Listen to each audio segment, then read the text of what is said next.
say you don't love me. We know that's not true.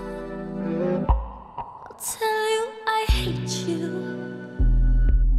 Then you'll hate me too. Then you call me a bitch.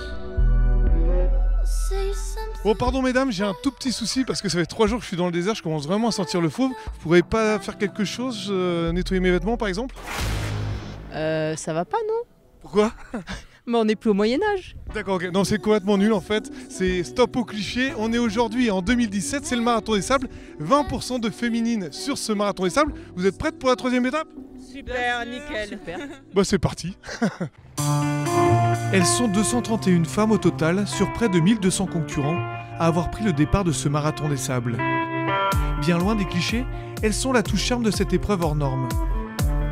Dans des conditions sommaires, elles sont les premières à s'adapter à toutes les situations, toujours motivées, avec un mental d'acier, elles imposent le respect. À l'image de Nathalie Mauclair, elle a découvert la course sur le tard à 40 ans, depuis elle enchaîne les succès UTMB, Diagonale des Fous et une 2e place l'an dernier. Je savais pas moi-même que j'étais capable de faire ça, quoi. En fait, si j'ai commencé à courir, c'est un ami qui m'avait lancé le défi de courir un marathon. Depuis 7 ans, je vis vraiment des choses fabuleuses et extraordinaires. Ça nous a changé notre vie, à moi et à ma famille, mais c'est fabuleux. Nous, les femmes, on court un peu différemment aussi, quoi. C'est ce que disait Patrick Bauer en disant que les femmes, globalement, elles abandonnaient moins que les hommes. Parce qu'en fait, au départ, on va se mettre peut-être un peu moins au taquet, mais du coup, on va mieux finir. Qu'un gars, il est là pour la gagne, il va tout donner, et puis à la fin, il va être un peu plus crevé, quoi. Elles sont de plus en plus à courir au quotidien pour le plaisir, sur des courses d'endurance ou des trails. Les stars bien sûr que les sponsors s'arrachent et les pionnières toujours présentes comme Elena qui participe à son 10e marathon des sables. Chaque fois que je suis dans la course, je me dis plus jamais de ma vie parce que qu'est-ce que je fais là? Bon, surtout dans la longue étape parce que c'est quand même un peu difficile.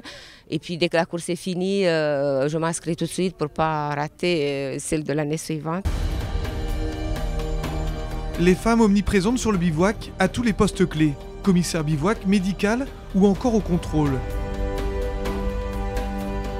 D'une douceur extrême, leur présence rassure l'ensemble des concurrents, à l'image de Manu, qui revient chaque année dans le désert. 4-2-4. Quand on vit une fois le désert, on a envie vraiment d'y retourner.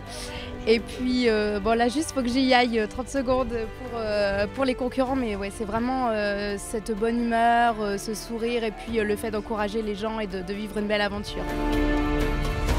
Quelque part, pour eux, on est un point de repère. Donc un petit sourire, un petit mot, des fois, et il ne faut pas grand-chose pour repartir.